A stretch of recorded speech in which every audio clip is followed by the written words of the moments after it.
Hello, good morning everybody. ഇതെന്താ plastic cover എന്നല്ലേ? കുവൈറ്റിൽ ഇതൊന്നും നിരോധിച്ചിട്ടില്ല കേട്ടോ. അപ്പം ആ പ്ലാസ്റ്റിക് കവറ് സാധനം മേടിച്ചപ്പം കിട്ടുന്നതാണ് ഈ കവർ ഫുള്ള്.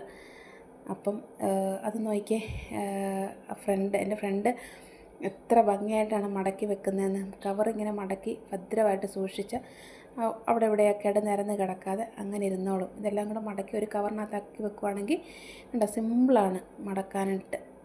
അപ്പം ഞാനിതൊന്ന് എനിക്ക് നോക്കിയപ്പോൾ ഒരു റേറ്റ് തന്നപ്പോൾ ഞാൻ വീഡിയോ എടുക്കാമെന്ന് വിചാരിച്ചു. ഉണ്ടോ, ഇങ്ങനെ നൂർത്തിട്ടിട്ട് ഇങ്ങനെ മടക്കി അങ്ങോട്ട് മടക്കി ഇങ്ങോട്ട് മടക്കി, കണ്ടോ,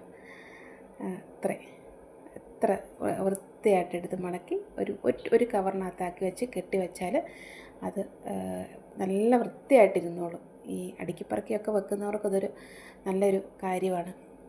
അലക്കുലത്ത് വെക്കുന്നവർക്ക് ചുമ്മാ ചുരുട്ടിക്കുട്ടി, അങ്ങനെ എനിക്കിതൊന്നും അറിയത്തില്ലായിരുന്നു കേട്ടോ. ഞാൻ ഇങ്ങനെ ചുരുട്ടിക്കുട്ടിയൊക്കെയാണ് കവറിനകത്ത് വെക്കുന്നത്. ഇത് കണ്ട ഇപ്പം അത് നീറ്റായിട്ടിരിക്കും. അത്ര ഭംഗിയായിട്ടാണ് ഇത് മടക്കി വെക്കുന്നത്.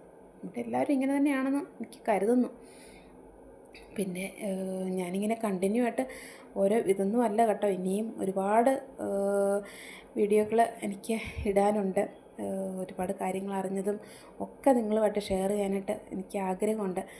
അപ്പം എല്ലാത്തിനും ഉപരി നിങ്ങളെന്നെ സപ്പോർട്ട് ചെയ്താലും, ലൈക്ക് ചെയ്ത് ഇത് കമൻറ്റ് ചെയ്ത് സബ്സ്ക്രൈബ് ചെയ്താലും ഒക്കെ എനിക്ക് ഒരു ഇത് കണ്ടിന്യൂ ചെയ്യാൻ പറ്റത്തില്ല. അതുകൊണ്ട് അപ്പം എല്ലാവരും എന്നെ സപ്പോർട്ട് ചെയ്യണം. കണ്ടോ, ഇതെല്ലാം ഇങ്ങനെ ഇരിക്കും, എല്ലാം നീറ്റ്